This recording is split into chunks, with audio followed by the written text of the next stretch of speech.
ये इधर पकड़ लिया, ये बेचारा अकेले बैठ के रो रहा है। बाद में माया आ गया, क्या आ गया?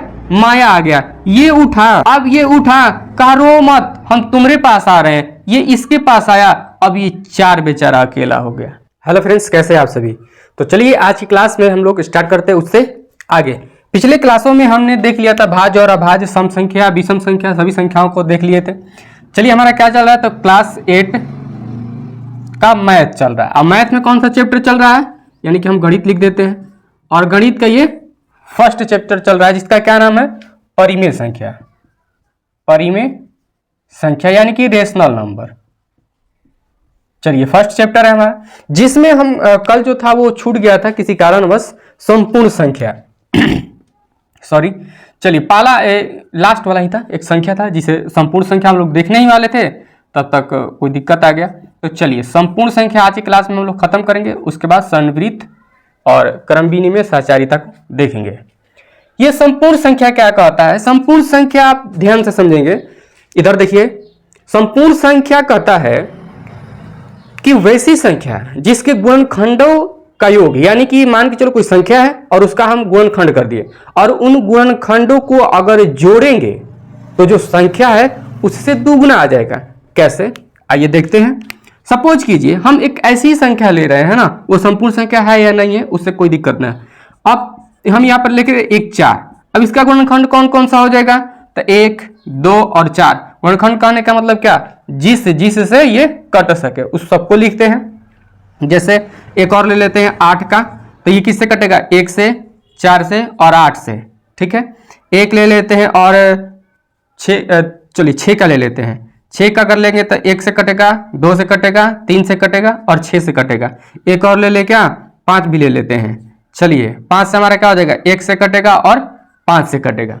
अब कहता क्या है कि जो ये गुणनखंड आया है तो इसका हम योग करेंगे। क्या करेंगे? अगर योग करेंगे और इससे दोगुना आ जाए, चलिए करते हैं। 1 + 2 + 4 बराबर कितना हो जाएगा? 1 और 2 3 और 4 7। बताइए क्या ये दोगुना है? 2 गुण है ये, 4 से 2 में गुणा कीजिएगा तो 8 ना आ जाएगा। तो ये हमारा संपूर्ण संख्या नहीं है, ये संपूर्ण संख्या नहीं है। चलिए इसमें अगर आके देख लेते हैं, 1 + 5 ये क्या होगा? बराबर 6। बताइए ये 5 दोगुना आया, 5 का दोगुना आया ये? तो नहीं, तो ये भी नहीं होगा। इसका चेक कर लेते हैं। 1 + 4 और +8, 1 4 और 8 सबको जोड़ेंगे, कितना आया? 1 और 4 5 और 8 5 13। बताइए 8 का दोगुना आया 13? नहीं आया, तो ये भी हमारा क्या हो जाएगा? गलत। अब इसका भी चेक कर लेते हैं एक बार। तो इसमें जोड़ेंगे 1 + 2 + 3 और +6 जोड़ दिए। अब आप इसको जोड़िए, कितना आया? बराबर 1 2 3 और 3 3 6 और 6 12। कितना आया? आप यहाँ पर देख पा रहे हो कि ये क्या आ गया? दोगुना आ गया। ये क्या आ गया?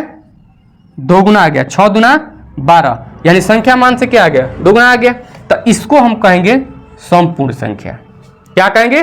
संपूर्ण संख्या। यही तो अगर आपको लिखना है तो यहाँ पे लिख सकते हैं, लिख लीजिए कॉपी निकाल के, कि वैसी संख्या जिसके गुणनखंडों का योग संख्या मान से दोगुना हो उसे क्या कहेंगे? संपूर्ण संख्या। लिखने में टाइम लग जाएगा, तो चलिए आप फटाफट आप लिख सकते हैं। और यहाँ पे देख लीजिए, अब एक चीज इसमें इंटरेस्टिंग बात क्या है आप समझेंगे कि जैसे 1 से 100 के बीच कितनी संपूर्ण संख्या है? 1 से 100 तक के बीच कितनी संपूर्ण संख्या है? कितनी संपूर्ण संख्या है? चलिए ये एक क्वेश्चन भी बन गया। 1 से 100 तक के बीच में कितनी संपूर्ण संख्या है? तो मात्र 2 संपूर्ण संख्या है, जिसमें एक तो पता चल गया कि 6 है। तो सबसे छोटा संपूर्ण संख्या अगर कोई पूछे तो क्या बताइएगा? 6। लेकिन एक और है, क्या आप खोजेंगे उसको? ऐसे सबका आप निकाल करके क्या खोज पाइएगा? चलिए हम हिंट के तौर पे दे देते हैं कि उसका इकाई अंक क्या है? 8 है। अगर इकाई अंक कहने का मतलब यानी कि उसमें दहाई अंक भी है, तो 8 हमने बता दिया। क्या ये दहाई वाला अंक आप खोज के लेके आएंगे? क्या नेक्स्ट क्लास में बताएं? चलिए बता ही देते हैं। तो क्या होगा, अगर आप बनाना खुद चाहते हैं तो वीडियो को पॉज कीजिए और फटाफट इसको बनाइए, खुद ढूंढिए, उसके बाद आकर के इस वीडियो को देखिए। चलिए, तो यहां पर क्या हो जाएगा 2, यानी कि 6 और 28, 1 से 100 तक के बीच में ऐसी संख्या है जो कि संपूर्ण संख्या है। चलिए, तो इस क्लास को अब आगे बढ़ाते हैं। चलिए, तो परिमेय संख्या के ही हम देखेंगे सनविरित। पहला क्या है हमारा, सनविरित। दूसरा देखेंगे क्रम विनिमयता, क्रम विनिमय। और तीसरा देखेंगे साहचर्यता, साहचर्य नियम। ये सब क्या है, नियम है। चलिए, यहां पर नंबर 1 डाल देते हैं, 2 डाल देते हैं, 3। अब देखो, ये कहने का क्या मतलब है कि परिमेय संख्या के सनविरित है या क्रम विनिमय नियम से सनविरित है या नहीं, या साहचर्य नियम से है क्या। देखो, जब हम कुछ परिमेय संख्या के साथ कुछ करेंगे तो परिमेय संख्या ही आना चाहिए। अगर ऐसा हुआ तो समझ लीजिए कि वो सनविरित है, अगर नहीं आया तो समझ लीजिए नहीं है। इसमें हम 4 चीजों को देखेंगे। जैसे फर्स्ट ले लेते हैं यहां पर सनविरित। अगर चेक करें, क्या चेक करें, सनविरित। तो पहला हमारा क्या हो जाएगा, पहला होगा योग, दूसरा हो जाएगा व्यकलन, तीसरा हो जाएगा गुणा और चौथा हो जाएगा भाग। जैसे योग करेंगे तो क्या करेंगे, a प्लस बी करेंगे। व्यकलन मतलब होता है घटाओ, a माइनस बी, जहां a और b दोनों परिमेय संख्या लिखेंगे। गुणा के लिए a गुणे b करेंगे, भाग के लिए a भागे b करेंगे। अब परिमेय संख्या के बीच ये सब काम करेंगे तो अगर परिमेय आएगा तो कहेंगे ठीक है, नहीं आएगा काट देंगे। चलिए, जैसे हम परिमेय संख्या लेते हैं यहां पर 1/2 प्लस 3/2। चलिए, अगर ये मान के लिए ये है और ये हमारा b है, अब इसको हम जोड़ेंगे तो क्या होगा, आप देख रहे हो कि नीचे दोनों समान है, तो समान है तो जस का तस लिख देते हैं, लॉस अभी इसका 2 आ जाएगा। यहां पर 1 और प्लस 3 बराबर कितना है 4/2। यह भी क्या आया है, एक परिमेय संख्या। आप कटाओगे भी तो 2 आएगा, तो परिमेय संख्या आएगा यानी कि सनविरित है। चलिए, व्यकलन में चेक करेंगे हम। यहां पर लिखेंगे 1/2, यहां पर कुछ बड़ा कर लेते हैं, यहां इस बार ऐसे कर लेते हैं, और -1/2। माइनस में भी हो सकता है, कोई दिक्कत नहीं है ना, क्योंकि परिमेय संख्या माइनस भी होता है और प्लस में भी होता है, तो कोई दिक्कत ऐसा नहीं है। तो हम यहाँ पे क्या लिखेंगे, सेम 2 और यहाँ पर 3 -1, तो बराबर क्या आएगा, 3 में से 1 गया 2/2। यह भी एक परिमेय संख्या आया, कोई दिक्कत नहीं है, यानी कि यह भी है। अब इसमें हम गुणा करेंगे, 3/2 गुणे 1/2 बराबर क्या आएगा, 3 1 तो 3 होगा, 2 × 2 क्या होगा 4 होगा। तो यह भी क्या है, परिमेय संख्या है, कोई दिक्कत की बात नहीं है। चलिए, अब यहां पर हम इसमें भाग करेंगे, 3/2 भाग्य 1/2। आपको पता होगा कि जैसे ही मान के चलो यहाँ 3/2 तो लिख दिए, लेकिन जैसे ही हम इसको भाग से गुणा किए तो भाई छटपटाना शुरू करेगा, और छटपटा के कहां चल जाएगा, ऊपर, और ये हमारा एक जो है बेचारा नीचे चलाएगा। अब यहां से ये तिरछा तिरछी कट गया, बचा क्या, ऊपर में 3 बचा, नीचे में 1 बचा, तो 1 दिखाना जरूरी होता नहीं है, तो इसलिए हम क्या लिख सकते हैं, केवल 3 लिख सकते हैं। और 3 भी एक क्या है, परिमेय संख्या। यानी कि अगर सनविरित के लिए देखें तो योग, व्यकलन और गुणा, भाग, चारों में ये सनविरित है। चलिए, अब आते हैं क्रम विनिमय नियम, जिसे कम्युनिकेटिव भी कहते हैं इंग्लिश में। चलिए, तो इसको साफ कर लेते हैं, आप लोग नोट कीजिएगा तो फटाफट इसको नोट कर लें। क्वेश्चन देखो, क्वेश्चन कैसे करेगा, क्वेश्चन पूछेगा कि परिमेय संख्या व्यकलन के लिए सनविरित है या नहीं, सनविरित है या नहीं। चलिए, आप बताइए कि हाँ या ना, सनविरित है या नहीं है, तो है, सही आंसर हो जाएगा। तो आप ऐसे टिक कर सकते हैं। चलिए, हम इसको क्लीन कर लेते हैं। अब आते हैं क्रम विनिमय नियम पे।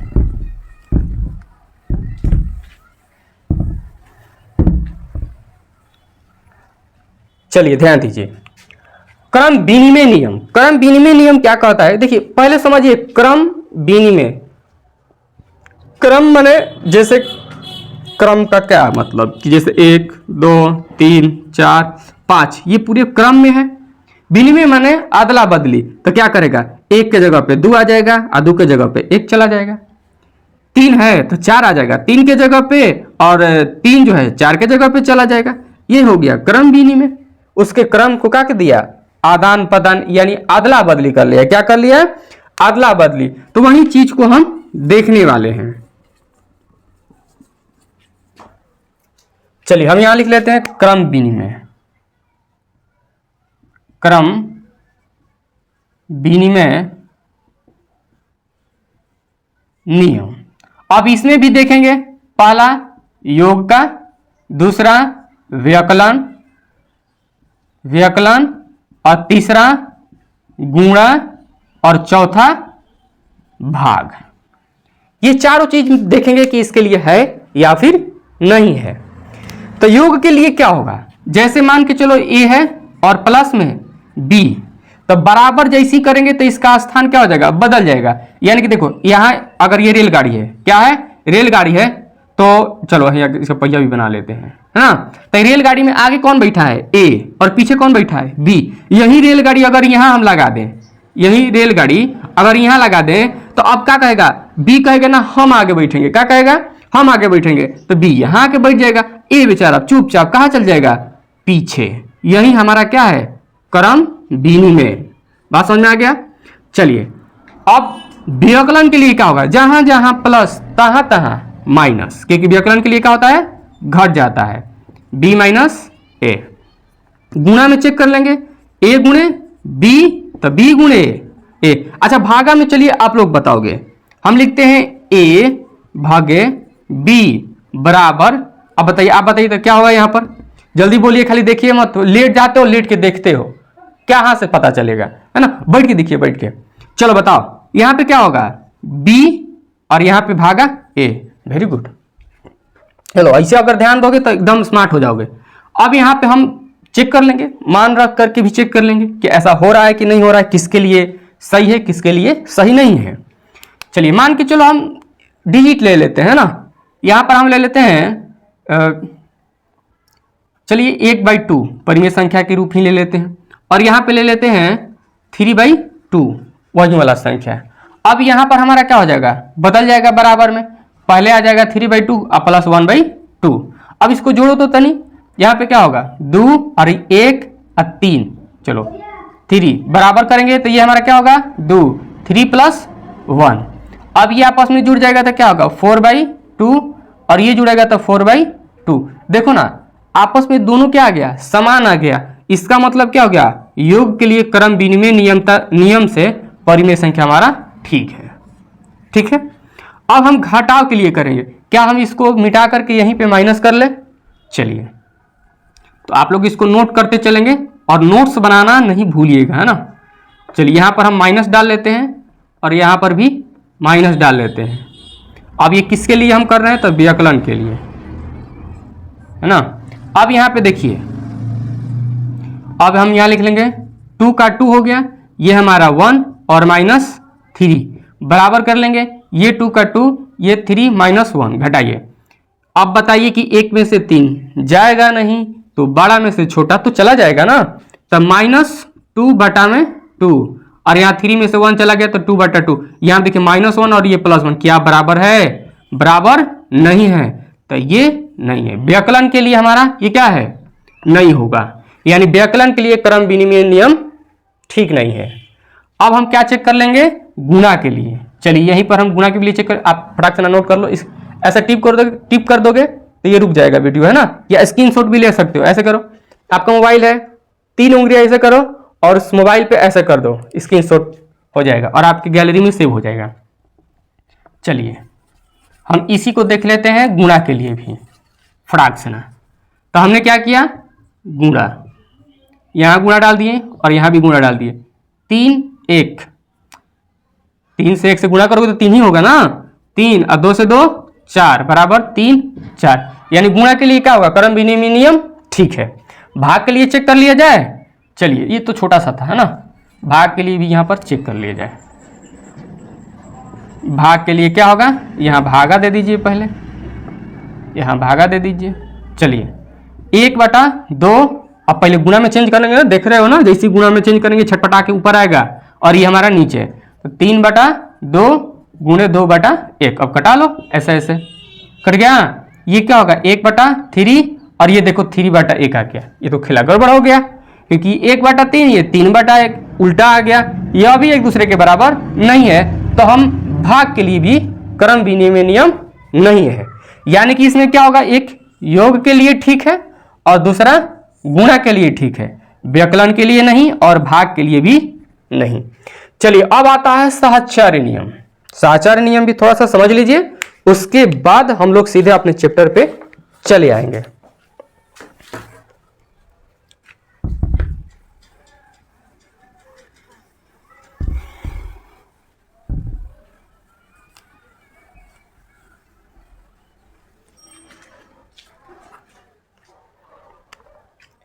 साहचर्य नियम।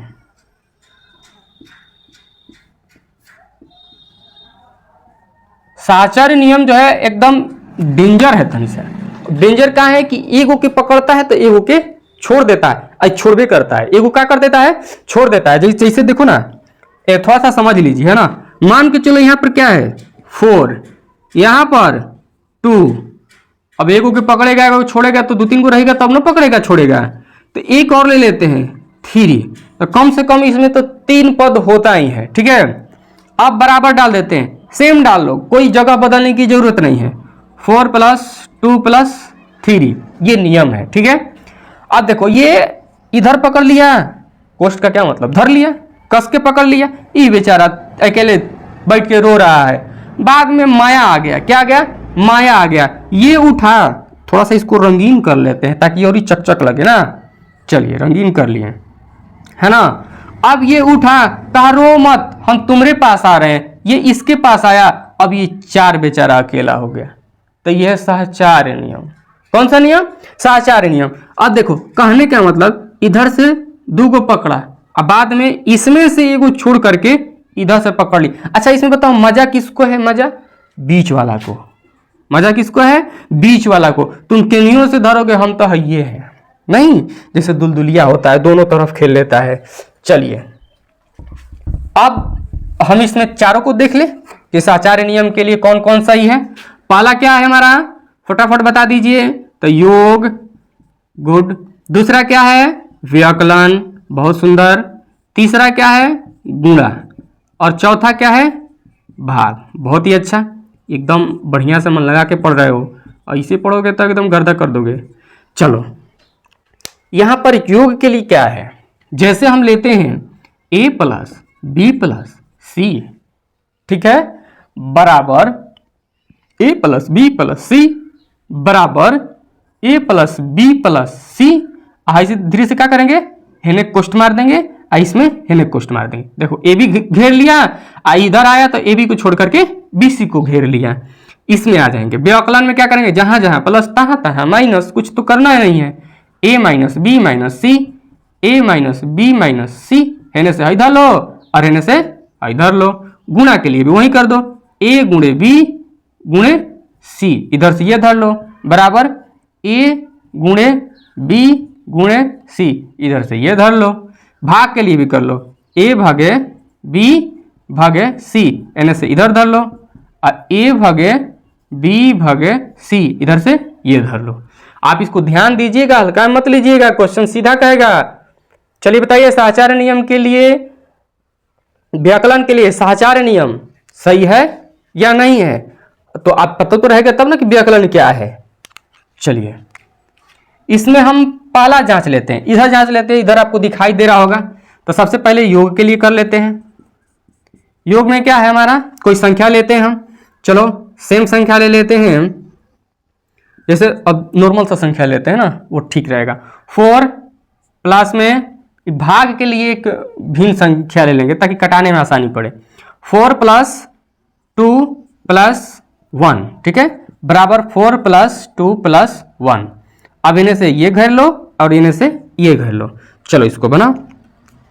देखिए 4 × 2 = 6 + 1, 4 + 2 = 1 3, 6 × 1 = 7, 7 योग के लिए यानी कि सही है।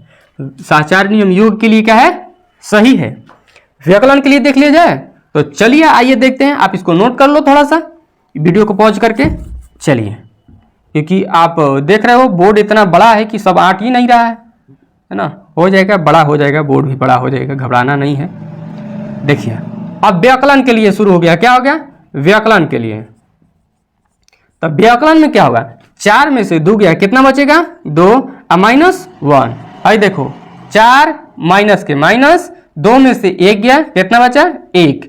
अब देखो 2 में से 1 गया, 1 बचेगा, और 4 में से 1 गया, 3 बचेगा। अरे बाप रे, ये तो बराबर ही नहीं है। तो व्याकलन के लिए सही नहीं है, साचार नियम व्याकलन के लिए सही नहीं है। चलिए गुणा के लिए भी देख लिया जाए। चलिए आइए तो फटाफट इसको नोट कर लो। बहुत तेज नोट कर रहे हो, बहुत ही अच्छा। कॉपी कलम लेके बैठा करो ऐसी है, तब देखो गर्दा कर रहे हो कैसे। चलिए देखिए गुणा, यहां पर क्या कर लेंगे, गुणा गुणा गुणा गुणा और गुणा डाल लिए। 4 दूना का 8, गुणे 1 तो 1 बराबर 4 के 4, और गुणे है 2, 1 से करोगे तो 2 ही ना होगा। यहाँ पे 8 है कम, 8 और 4 दूनी 8 बराबर हो गया। यानी कि गुणा के लिए क्या होगा, ये सही होगा। साचार नियम गुणा के लिए क्या होगा, सही होगा। तो चलिए यहीं पे फटाफट भागा के लिए भी जांच कर लिया जाए। चलिए आ जाइए, भागा के लिए किया जाए। भागा के लिए इसी में डाल ले क्या, भागा, चलिए इसी में डाल लेते हैं। भाग हो गया, यहाँ पर भाग हो गया, यहाँ पर भाग हो गया। चलिए आइए देखिए, 4 में से अगर ऐसे गुणा चेंज करेंगे तो सपोज करो इधर नीचे 1 है, तो ये उलट के ऊपर जाएगा और ये घुलट के नीचे आएगा। अब यहाँ पर ये भाग है, अब इसको चेंज करो, अच्छा